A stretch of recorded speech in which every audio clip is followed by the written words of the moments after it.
নমস্কার বন্ধুরা, সকলকে স্বাগত জানাচ্ছি। আশা করছি সবাই ভালো আছেন। আজকে আমি আপনাদের সাথে প্রাদেশিক স্টাইলে তৈরি পালং ও মেথি শাকের একটি রেসিপি শেয়ার করছি। এটা রুটি, ভাত, পরোটা সবকিছুর সাথে খেতেই দারুণ লাগে।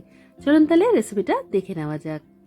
রেসিপিটা তৈরি করার জন্য আমি ভালো করে পালং আর মেথি শাককে 3-4 বার জল পাল্টে ধুয়ে নিয়েছি। ধুয়ে নেওয়ার পর এইভাবে একটু বড় বড় করে কেটে নিয়েছি। যেহেতু এটা কুকারে আমরা ভাপিয়ে নেব, তাই খুব বেশি মিহি করে কাটার দরকার নেই। এখানে আমি 350 গ্রামের মতো পালং শাক নিয়েছি আর 200 গ্রামের মতো মেথি শাক নিয়েছি। মেথি শাকটা একটু কম আছে পালং শাকের থেকে। এবার আমি ওপর থেকে দিয়ে দিচ্ছি স্বাদ মতো নুন। এখানে আমি 1 চা চামচ নুন দিয়েছি। কালারের জন্য এখানে হলুদ গুঁড়ো দিয়ে দিচ্ছি 1 চা চামচ।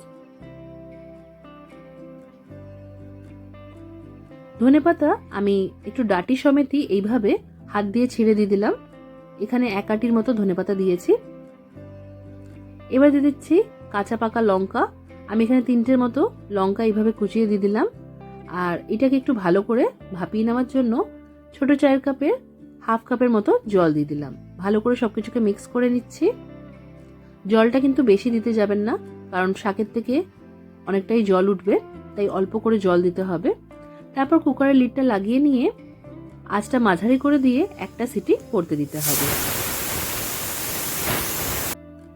একটা সিটি পড়ে গেলে ভালো করে প্রেসারটা বার হতে দিতে হবে। যখন পুরোপুরি প্রেসারটা রিলিজ হয়ে যাবে, তখন একবার ঢাকা সরিয়ে নিয়ে আমরা খুন্তি দিয়ে একবার নাড়াচাড়া করে দেব।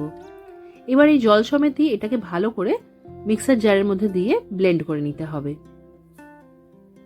এখানে পালং আর মেথি শাকটাকে আমি বেটে নিয়েছি। এবার রান্না করার জন্য কড়াইয়ের মধ্যে দিয়ে দিলাম আমি ঘি। আমি এই রান্নাটা যেহেতু প্রাদেশিক পদ্ধতিতে করছি, তাই ঘি দিয়েই ফোড়নটা আমি দেব। তো 2 চা চামচের মতো গাওয়া ঘি দিয়ে দিলাম। ঘিটাকে একটু গলতে দিতে হবে। তারপরের মধ্যে দিয়ে দিতে হবে হাফ চা চামচের মতো গোটা জিরে ফোড়ন। ফোড়নটাকে একটু ভাজতে দেব। যখন ফোড়নটা ভালো করে ভাজা হয়ে যাবে, তখন এর মধ্যে দিয়ে দেবো আমরা রসুন কুচি।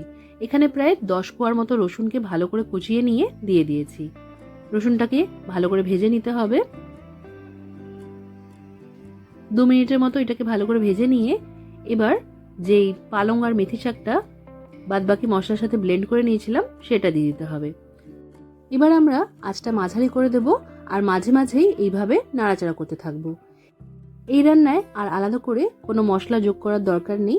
তবে আপনারা চাইলে একটু ভাজা পনির বা ভাজা আলু যোগ করতে পারেন, আর ওপর থেকে একটু ফ্রেশ ক্রিম দিয়ে দিতে পারেন এটাকে আরও টেস্টি করার জন্য। তবে আমি এসব কিছুই অ্যাড করিনি। আরও 4-5 মিনিটের জন্য এটাকে এইভাবেই নাড়াচাড়া করতে করতে একটু ঘন করে নিয়েছি।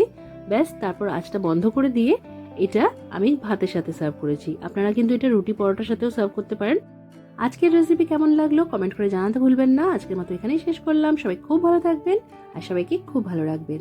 ধন্যবাদ।